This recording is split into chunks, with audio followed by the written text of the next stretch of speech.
ተለምና ኮር ምታረገው ተለምና ሻር ምታረጊ ደቀቀኝ ዳኒ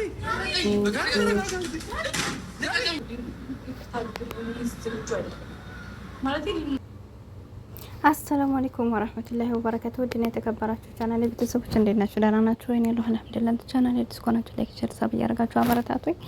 ከጎን ሆናችሁ ለምታበረታቱኝ ውድ ሀገሬ ልጆች ከልብ አመሰግናለሁ። እንግዲህ በተመለከታችሁት መልኩ ትናንት ዳኒ ለጽጌ በቃ ትልቅ ፕሮግራም አድርጎ ታገቢኛለሽ ወይ ያለ ጥያቄውን አቅርቦላታል። ዛሬ ላይ ደግሞ እንግዲህ ጥያቄውን አልቀበልም ብላ አክሽፈው በጣም ተናዶ እንትን ብሏል ማለት ነው። እና በነገራችን ላይ እንደነዚህ አይነቶችን ሴቶች ስታዩ ደግሞ ሌሎች የሰው ትዳር ውስጥ ገብተው ዝም ብለው በቃ የሰውን ጓደኛ የጓደኛቸውን ጓደኛ እየሄዱ ዝም ብለው የሚማግጡ አይነት ሴቶችን ስታዩ በጣም ልዩነታቸውን እኔም ማከብራቸውም አለ። ሴት ልጅ ስትከበር ጥሩ ነው። ሴት ልጅ ባትቸኩል ጥሩ ነው። ሴት ልጅ ብትረጋጋ ጥሩ ነው ብዬ አስባለሁ። ምክንያቱም እንደተባለው ይሄ ህይወት ነው። በነገራችን ላይ ዳኒና ጽጌ ማለት እንግዲህ እንደተናገረው 13 አመት ያክል አብረው ያሳለፉ ሰዎች ናቸው። ለ13 አመት ያክል ማለት ነው። በዛ ላይ ደግሞ እንደኛ በስልክ ወይም በሌላ ነገር ሳይሆን አብረው የተማሩ ናቸው። አብረው ኖረዋል። አብረው እስከዛሬ ድረስ እንግዲህ እስከዚህ ደረጃ መኪና እስከ መግዛት ሱቅ እስከ መክፈት በቃ እንግዲህ እንደምታዩቸው ናቸው። ባለሀብት ናቸው ዛሬ ላይ ማለት ነውና እስከዚህ ደረጃ እስከሚደርሱ አብረው ከትምህርት ቤት ጀምሮ እንግዲህ አብረው ያደጉ ናቸው። በእነሱ መካከል አሁን እንደ ያን ያክል ነው ብዬ አልችልም። ብትቀበለው አንዳንዴ ህይወት እንትን የላትም የሆነ አለ አይደለ እድል አንድ ጊዜ ናት። ወይም ደግሞ ዛሬ ላይ መስላት ይችላል። አሁን ለትዳር ዝግጁ አልሆንኩም መልስ አይሆንም። እንደነገርኳችሁ አንደኛ አብረው ሰርተው እንግዲህ እያንዳንዱ ጥረታቸው በአንድ ላይ ነው አይደለ? እንደው ለትዳሩ ብተውት እንደው በሌላው ግንኙነታቸው እንኳን ሳታስገቡት በስራ በኩል ራሱ እዚህ ደረጃ የደረሱት እንግዲህ እስከበት ድረስ ተለያይተው አያውቁም። ሁለታቸውም አንድ ናቸው። በየሚከራዩበት ቤት፣ በሁኔታቸው፣ በማደሪያቸው፣ በጉርብትናቸው፣ በእያንዳንዱ ነገር ኑሯቸው አንድ ላይ ነው። ስለዚህ እነሱ ያልተማመኑ ሌላው ሰው ምን ሊሆን ነው? ያኔ ትንሽ ከበድላል። ከሱ የተሻለ ሰው ደግሞ ጽጌ እኔ አላቅም ብቻ እንደነገርኳችሁ ከሱ የተሻለ ወይ በመልክ በአቋም ወይ በገንዘብ ያለው ሰው ልታገኝ ትችላል። ይገብታችኋል። ግን ያ አይደለም። እናንተን የሚያከብራችሁ የሚወዳችሁ ሰው ፍቅር ከምንም በላይ ነው እና የሚያፈቅራችሁን ሰው ማግኘት ደግሞ ይከብዳል። ስለዚህ ዳኒ ደግሞ የምታውቀው ሰው ነው። እኔ ስተሰርታለች ብዬ ነው የማስበው። ነገር ግን ጥንካሬውን አለማስተዋሏን ጊዜው አይደለም ማለቷን ይህን አልጠላም። ለምን አንዳንድ ሴቶች እንደነገርኳቸው አሁን ሳያስተውሉ በጭፍን እንዲሁም ደግሞ የሰውን በህስዴት የሰውን ትዳር ለማበላሸት ብለው የሚገቡ የጓደኛቸውን ባል በመቀማት የጓደኛቸውን እንትን በማማገጥ ወላሂ ስንት አይነት ሴቶችን እንዲሁም ደግሞ ሳይጠየቁ እሺ በማለት ራሳቸው በመጠየቅ የሚገቡ ሴቶችን ስታዩ እዚህ ጋር ላደንቃት ወዳለሁ ማለት ነው። ያን ያክል እንትን አይደለችም። ግን ደግሞ እንዳልኳችሁ በዚህ ልክ አሁን ዳኒም እንደዚህ በዚህ ልክ መከፋቱ በጣም ነው እንግዲህ የተከፋው። አይታችሁታል። ሙሉን ቪዲዮ ከቤታችሁ ሄዳችሁ ማየት ትችላላችሁ። በጣም ነው ዳኒ ያለቀሰው። እንግዲህ ወንድ ልጅ ታውቃላችሁ ካልከፋው ምንም አይነት ነገር እንትን ካላለው በዚህ ልክ ባወጥቶ ሊያለቅስ አይችልም። በጣም ከፍቶታል። ልብ መሰበር ነው አንደኛ በጓደኞቹ ፊት፣ በዛ ላይ ደግሞ አልጠበቀም። የሰው ልጅ እኮ አይቀበለንም ብላችሁ ብታስቡ ችግር የለውም። አሁን እንግዲህ እንዳለው ሌላ ጓደኛው ሰምታችሁ ከሆነ አንተ እኮ እዚህ ቦታ የፕሮግራም ስታደርግ አንዴ ትቀበለኛለች አንዴ አትቀበለኝም ብለህ አስበህ ነው የመጣው። ስለዚህ ስላልተሳካ ሊከፋህ አይገባም ሲለው እንዴ በፍጹም አለ። እኔ ማን ነኝ ብዬ ነው አትቀበለኝም የምለው?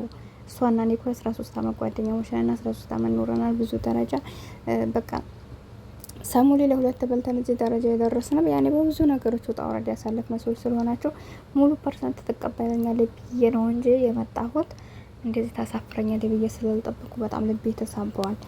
አላምንም የምትለኝ ከኔ የተሻለ ሰው ማን ልታምን ነው? እኛ ያልተማመን ማን ሊተማመን ነው ብሏል። እኔ ደግፈዋለሁ። እውነት ነው። በአሁኑ ሰዓት እንዳልኳቸው ከባድ ነው። ብዙዎቻችን ያልደረሰብን ሰው ልንል እንችላለን።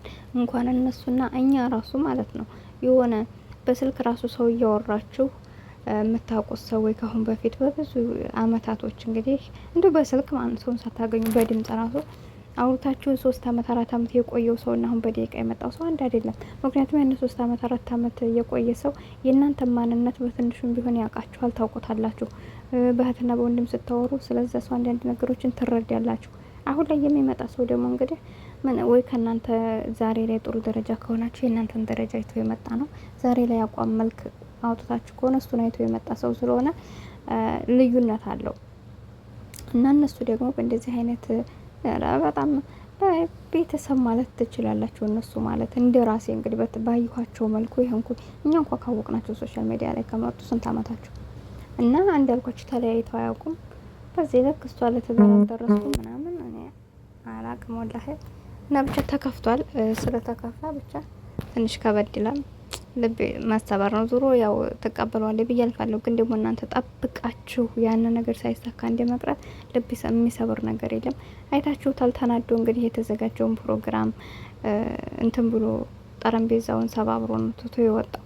እሷ ደግሞ ከሄደ በኋላ እላችኋታል እንዳይመታብኝ የሆነ መኪና እንዳይበላው ምናምን እያለች ነበር። እና በመቀጠል ብዙ ጊዜ አይታችኋል እንግዲህ ከሱ ጥያቄ አይሄድም ወይ እውነቱን ነው የተናገረው እስከ ዛሬ። ምክንያቱም አብረን በመሆናችን ብዙ ነገሮችን በተመልካችን በቤተሰብም በእኛም በዙሪያችንም ከሷም አንደበት በቃ ሁለታችንም ዝም ስለሆነ ከዛ አንጻር ያው ጥያቄው ከኔ ነው የሚመጣው ብዬ ዛሬ ቀኑ ደርሶ ይሄን ጥያቄ አቅርብ ያለው እሷ ግን ልትቀበለኝ አልቻለችም። ያን ሁሉ ታዲያ ሲላት እውነት የምታደርገው አልመሰለኝም ነበር ነው ያለችው። እንግዲህ አስባችሁታል።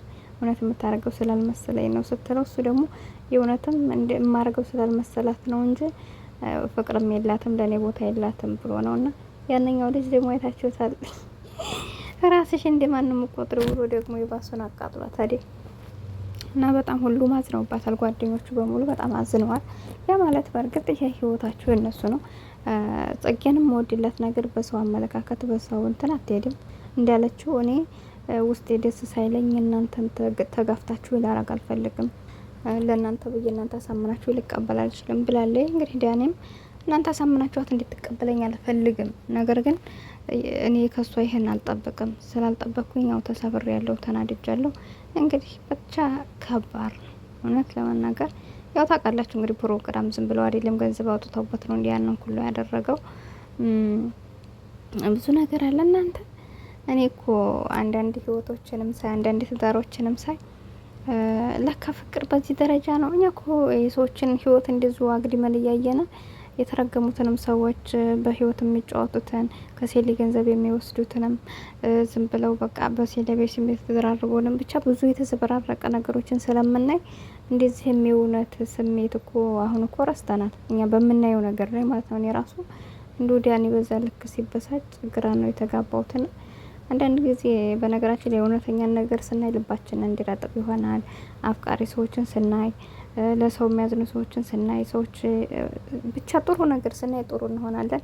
ለዛም ነው እንግዲህ ብዙ ጊዜ መጥፎ ነገሮችን እያመጣችሁ አታሳዩን የምንለውና ብቻ እኔ ዳኒ ልክ ነበረ። ጽጌ ናት እንግዲህ ስህተት የሰራችሁ ብዬ ነው የማስበው። ህይወት ነው ማስተዋሏን አልከፋንም። ነገር ግን በዚህ ልክ ባይሆን የተመረጠ ነበር። ብቻ እንግዲህ ጽጌ ብታበረታቱ እንትን ብትሏትና ቢስተካከሉ ብዬ ተስፋ አደርጋለሁ። ለምን ሌላው ነገር ሲሄድ ይሄዳል፣ ሲመጣ ይመጣል። እውነተኛ ፍቅር እንግዲህ አንዴ ካጣችሁት መመለሻው ሩቅ ነው። ሌላ ሰው ራሱ ተቀብላችሁ የመኖር እድሉ ከባድ ነው። ይሄን የሚያውቀው ደግሞ የደረሰበት ሰው ብቻ ስለሆነ እድላችሁን አታሳልፉ ባይኔ ማለት ነው። ተረፈ ወዳችኋለሁ፣ አከብራችኋለሁ። በቀጣይ ቪዲዮ እስከምንገናኝ ሰላማችሁ ይብዛልኝ። ቤተሰብ እያደረጋችሁ አብረታችሁ